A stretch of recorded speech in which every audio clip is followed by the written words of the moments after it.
ತಮಿಳುನಾಡು ರಾಜಕಾರಣದಲ್ಲಿ ಹೊಸ ಸಂಚಲನ. ಎಐಎಡಿಎಂಕೆ ರೆಬೆಲ್ಸ್ ಜೊತೆ ಸಿಎಂ ವಿಜಯ್ ಚರ್ಚೆಯನ್ನ ಮಾಡಿದ್ದಾರೆ. ತಮಿಳುನಾಡು ರಾಜಕಾರಣದಲ್ಲಿ ಹೊಸ ಸಂಚಲನ ಇದೀಗ. ಎಐಎಡಿಎಂಕೆ ರೆಬೆಲ್ಸ್ ಜೊತೆ ಸಿಎಂ ವಿಜಯ್ ಚರ್ಚೆ. ರೆಬೆಲ್ ನಾಯಕ ಷಣ್ಮುಗಂ ಜೊತೆ ವಿಜಯ್ ಚರ್ಚೆ. ನಾಳೆ ವಿಶ್ವಾಸಮತ ಯಾಚಿಸಲಿರೋ ಸಿಎಂ ವಿಜಯ್.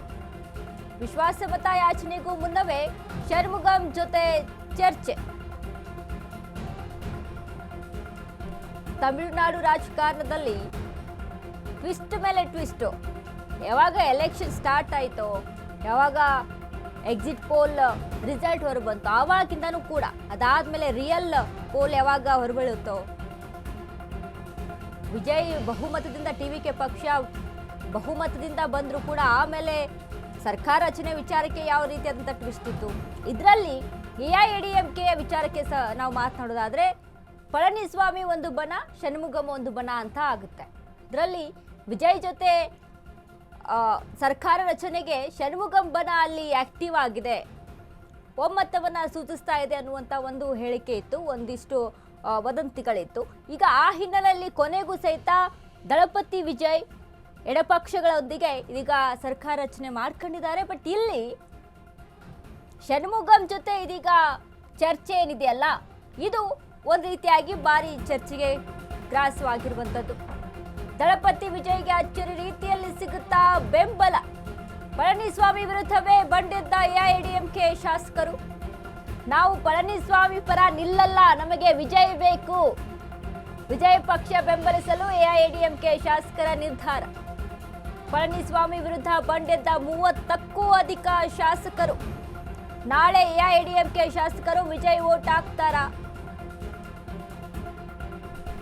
ಈಗಾಗಲೇ ಎಲೆಕ್ಷನ್ ರಿಸಲ್ಟ್ ಹೊರಬೀಳ್ತಾ ಇದ್ದಂತೆ ಎಐಎಡಿಎಂಕೆಯಲ್ಲಿ ಇಬ್ಬಾಗವಾಗುತ್ತೆ. ಪಳನಿಸ್ವಾಮಿ ಒಂದು ಬಣ ಆದ್ರೆ ಷಣ್ಮುಗಂ ಒಂದು ಬಣ. ಷಣ್ಮುಗಂ ಹತ್ರ ಸಂಖ್ಯಾಬಲ ಹೆಚ್ಚಿರುವಂತಹ ಕಾರಣದಿಂದಾಗಿ ರೆಸಾರ್ಟ್ ಪಾಲಿಟಿಕ್ಸ್ ಆಗುತ್ತೆ ಪಳನಿಸ್ವಾಮಿಯಿಂದ. ಬಟ್ ಇಲ್ಲಿ ಎಲ್ಲವನ್ನ ಎದುರಿಸಿ ನಾಳೆ ಎಐಎಡಿಎಂಕೆ ಶಾಸಕರು ವಿಜಯ್ಗೆ ವೋಟ್ ಹಾಕ್ತಾರಾ ಅನ್ನುವಂಥದ್ದು ಮತ್ತೊಂದು ಕಡೆ ಪ್ರಶ್ನಾರ್ಹ. ಇವತ್ತು ವಿಜಯ್ ಷಣ್ಮುಗಂ ಟೀಮ್ ಜೊತೆ ಏನ್ ಚರ್ಚೆ ಮಾಡ್ತಾರೆ, ಷಣ್ಮುಗಂ ಜೊತೆ ಏನ್ ಚರ್ಚೆ ಆಗುತ್ತೆ ಅನ್ನುವಂಥದ್ದು. ಯಾಕಂದ್ರೆ ಈಗಾಗಲೇ ಬಲವನ್ನ ಸೂಚಿಸಕ್ಕೆ ಈ ಹಿಂದಿನ ಏನೋ ಮೈತ್ರಿ ವಿಚಾರಕ್ಕೆ ಸಂಬಂಧಪಟ್ಟಂತೆ ಒಂದಿಷ್ಟು ಚರ್ಚೆಗಳು ನಡೀತಾ ಇತ್ತು ಎಐಎಡಿಎಂಕೆಯಲ್ಲಿ.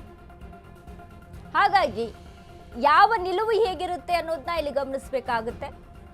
ವಿಜಯ್ಗೆ ಒಂದು ವೇಳೆ ಬೆಂಬಲ ಸೂಚಿಸ್ತಾರಾ ಷಣ್ಮುಗಂ ಬಣ? ಷಣ್ಮುಗಂ ಜೊತೆ 30 ಶಾಸಕರು ಒಗ್ಗೂಡಿರುವಂಥದ್ದು. ಪಳನಿಸ್ವಾಮಿ ಇಲ್ಲಿ ಎಲ್ಲರೂ ಸೇರ್ಕೊಂಡು, ಪಳನಿಸ್ವಾಮಿಗೆ ಸಂಖ್ಯಾಬಲ ಕಮ್ಮಿ ಇದೆ.